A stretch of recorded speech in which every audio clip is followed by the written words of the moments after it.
Well, thank you very much. I'm working very hard for you, I will tell you. And sometimes you don't make it easy, and I certainly don't make it easy on you. And I will continue that tradition, if I might, this morning. And Arthur, I don't know if I agree with you. But I don't know if Arthur's going to like what I'm going to say. But I love listening to you. It's really great. Thank you very much. And thank you, Congressman, for the great job you've been doing and the relationship and the help. You're a warrior. Thank you very much.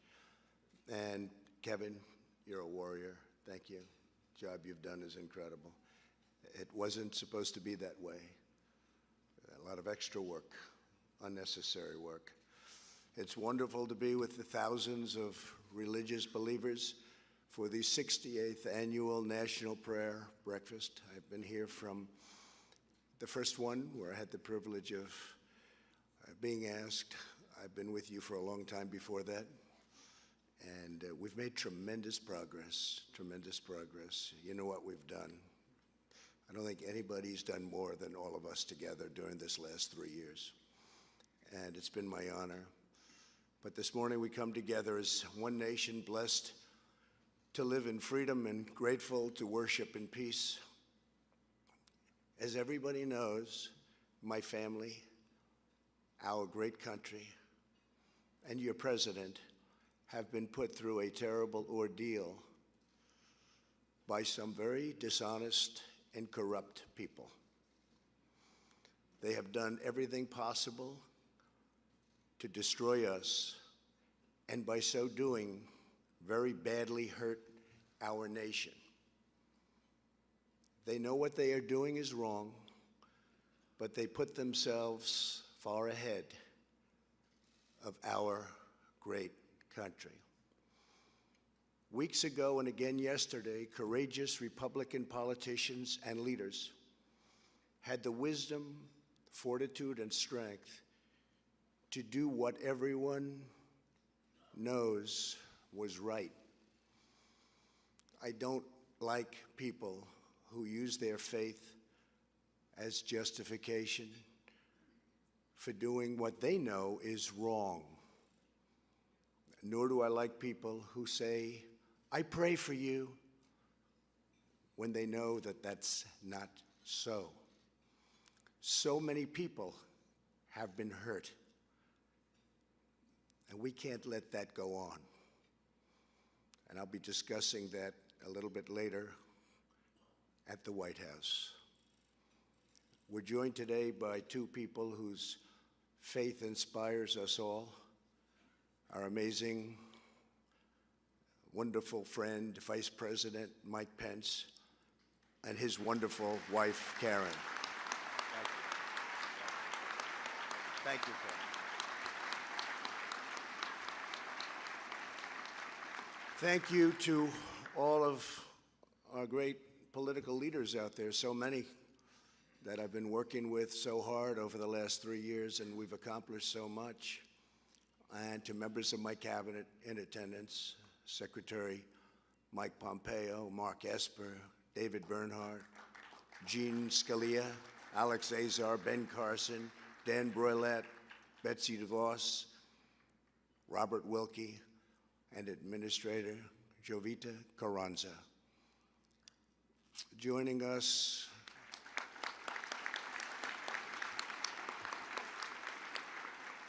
for this cherished tradition are a lot of friends in the audience.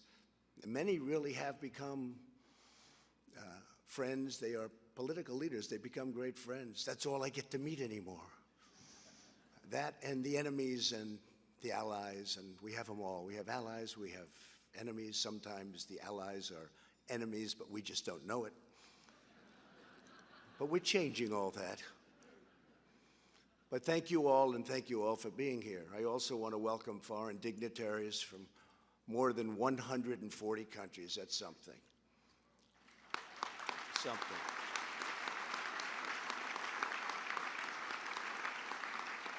Everyone here today is united by a shared conviction. We know that our nation is stronger, Our future is brighter and our joy is greater when we turn to God and ask Him to shed His grace on our lives.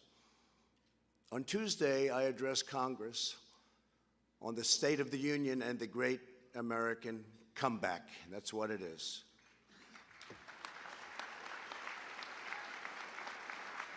Our country has never done better than it is doing right now. Our economy is the strongest it has ever been.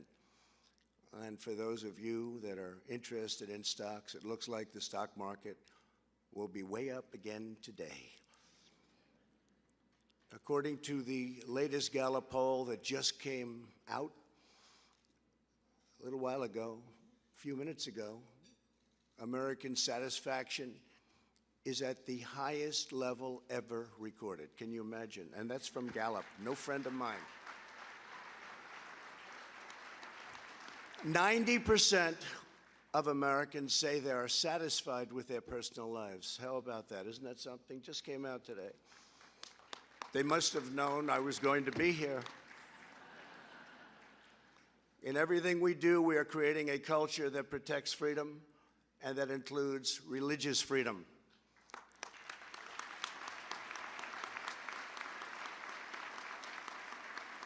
As I said on Tuesday in the House chamber, in America, we don't punish prayer.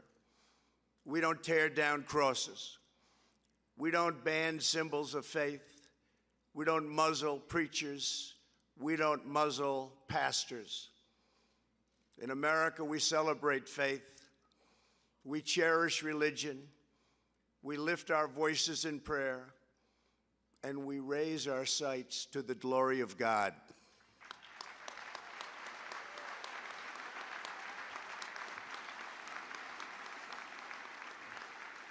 So much of the greatness we have achieved, the mysteries we've unlocked and the wonders we've built, the challenges we've met, and the incredible heights that we've reached has come from the faith of our families and the prayers of our people. Before America declared independence, patriots in all 13 colonies came together in days of fasting and prayer. In the bitter cold of Valley Forge, Washington and his men had no food, no supplies, and very little chance of victory. Reminded me a little bit of 2016. We had very little chance of victory, except for the people in this room, and some others believed we were going to win. I believed we were going to win. But what they did was have an unwavering belief that God was with them. I believe that too. God is with the people in this room. Before a single skyscraper rose up in New York City, thousands of poor American families donated all they could to build the magnificent St. Patrick's Cathedral.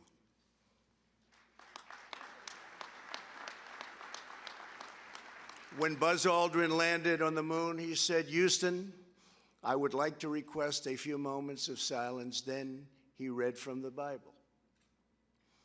At every stage, our nation's long march for civil rights was inspired, sustained, and uplifted by faith, prayer, and devotion of religious believers.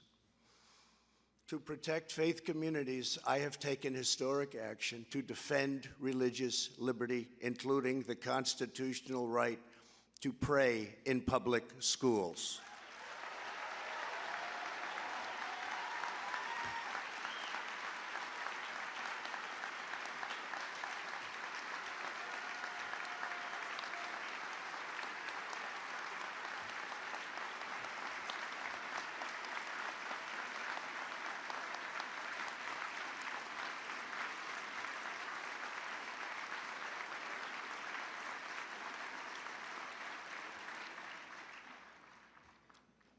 We can also talk about the Johnson Amendment. We can talk about Mexico City policy.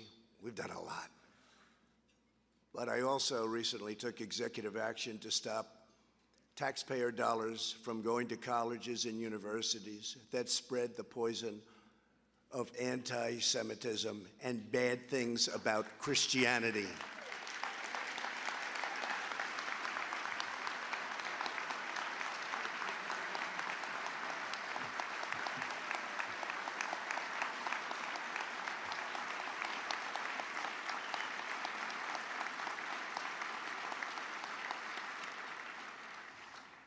We are upholding the sanctity of life. Sanctity of life.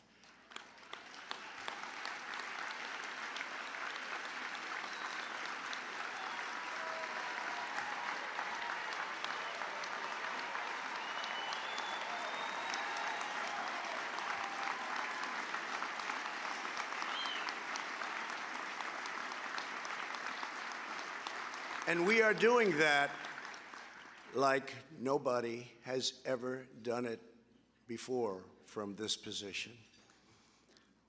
You better get out and vote on November 3rd. Because you have a lot of people out there that aren't liking what we're doing. And we're pursuing medical breakthroughs to save premature babies because every child is a sacred gift from God.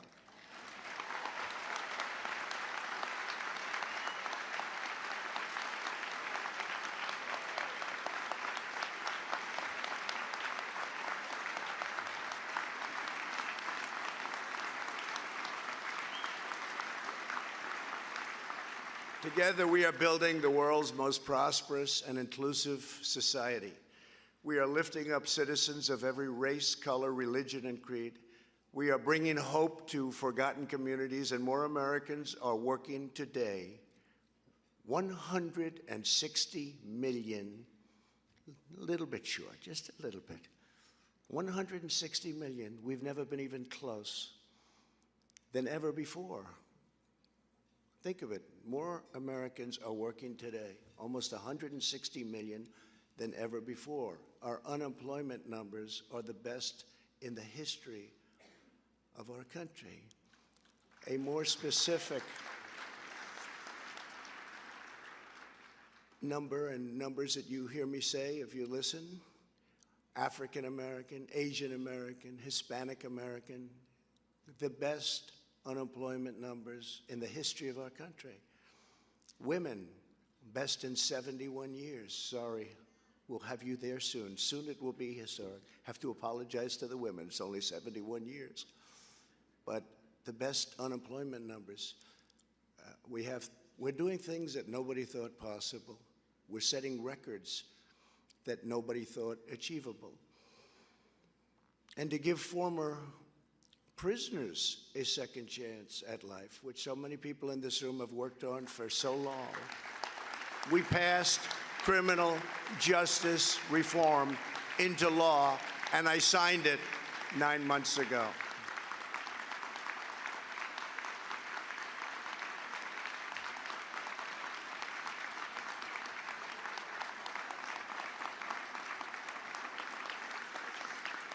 And it's proving more and more that America is indeed a nation that believes in redemption. What's happened with prisoners is a miracle. Prisoners would come out, nobody would give them a job. And oftentimes, most of the time, almost all of the time, they'd go back into prison. They'd get caught doing something bad. They had no money, they had no hope, they had no job. Now they're coming out into a booming economy. And employers are hiring them, and to a certain extent, maybe because they're having a hard time getting people. First time in our country's history, actually, we're running out of people. We have plants moving in by the thousands. We have car companies coming from Japan and from Germany, from lots of other places, and we need people. And employers are hiring prisoners, and they would have never done it except for what we've done with criminal justice reform, but even before that, because the economy has become so powerful. And these prisoners have done an incredible job. The employers are saying, why didn't I do this 20 years ago? So it's an incredible thing what's happening to people that are given a second chance, and sometimes a third chance, in all fairness. And it's something that everybody in this room should be very proud about, because you've always felt that way long before it was fashionable, so I want to thank you for that.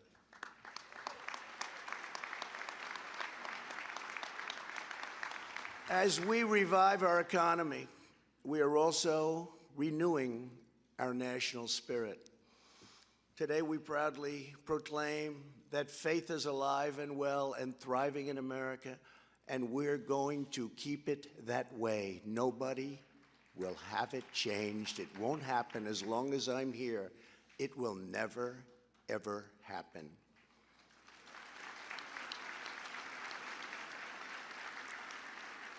Something which wasn't done nearly enough, I could almost say wasn't done at all. We are standing up for persecuted Christians and religious minorities all around the world.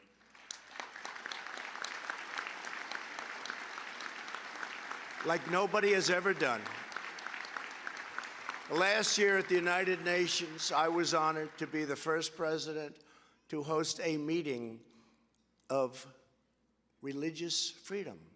It was based all on religious freedom. That was the first meeting of its kind ever held at the United Nations.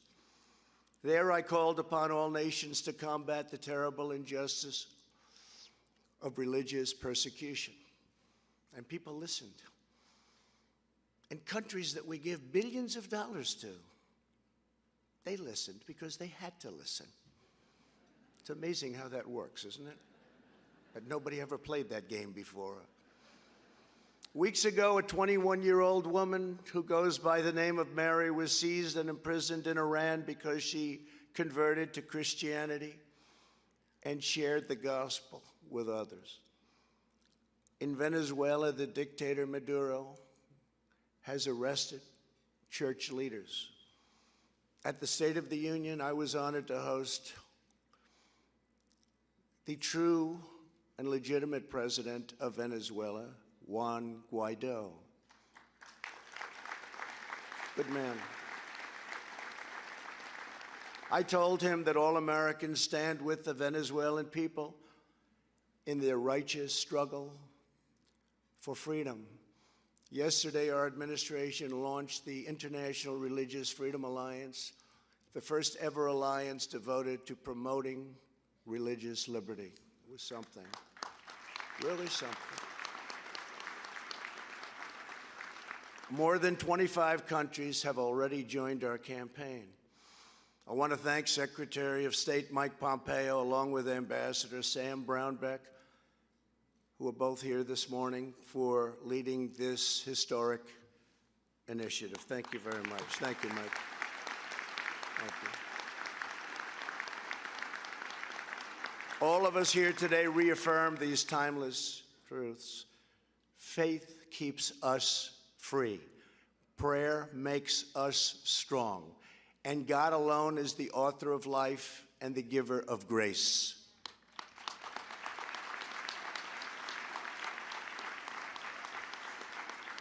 With us this morning is a pastor who embodies the miracle of faith and the power of prayer, Reverend Gerald Toussaint from Louisiana. Reverend Toussaint is an Army veteran, a truck driver, and a pastor. He leads the same church that his father led, Mount Pleasant Baptist Church, which has been a pillar of the community for more than 140 years. Last year, Mount Pleasant was one of 3 African-American churches in Louisiana that was destroyed in fire set by a wicked, hate-filled arsonist. Yet in the wake of such shocking evil, America witnessed the unshakable unity, devotion, and spirit of Reverend Toussaint and his entire highly spirited, beautiful congregation.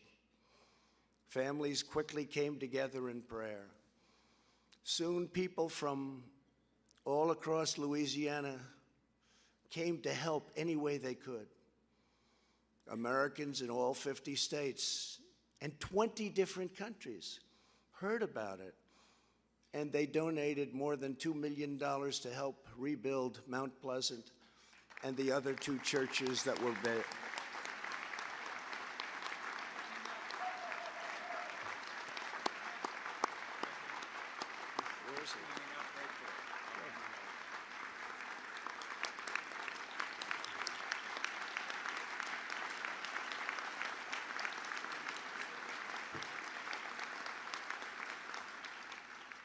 On Easter Sunday, just days after he lost his church, Reverend Toussaint preached about what it all meant. What does it mean? The Easter season, he said, is a fitting metaphor for recent events. It was dark the day that Jesus was crucified. It was dark at night when they burned our church. What has happened since is like a resurrection.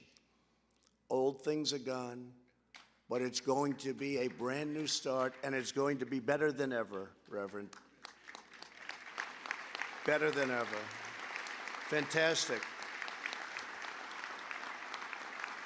And today, just 10 months later, the ground is cleared. Careful plans have been made, and they're beautiful plans. And construction is about to begin on the new and very, very magnificent Mount Pleasant Church. Congratulations.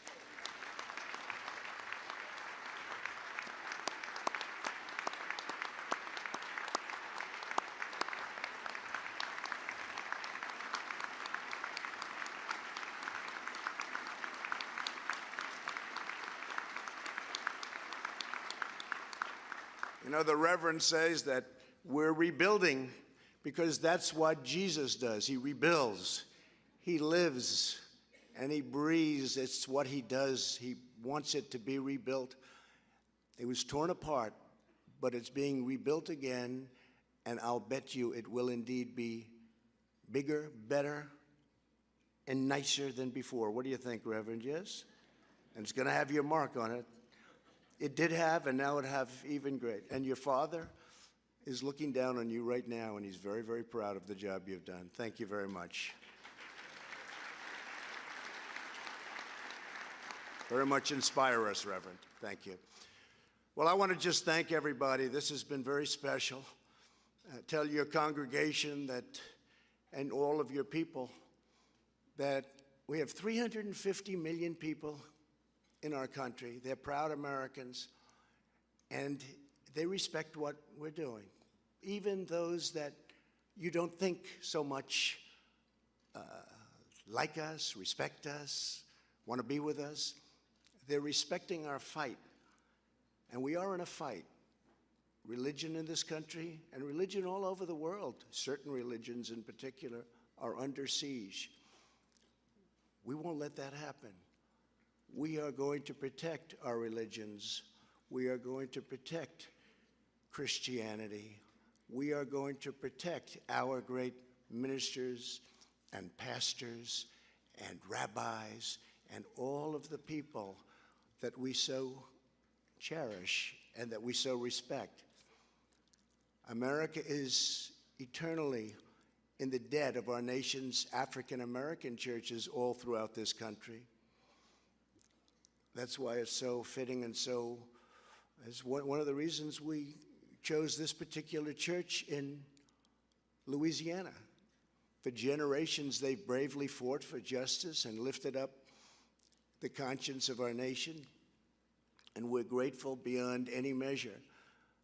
But I can say that going beyond that, we're grateful to the people in this room for the love they show to religion. Not one religion, but many religions. They're brave, they're brilliant, they're fighters, they like people, and sometimes they hate people. I'm sorry. I apologize. I'm trying to learn. It's not easy. It's not easy.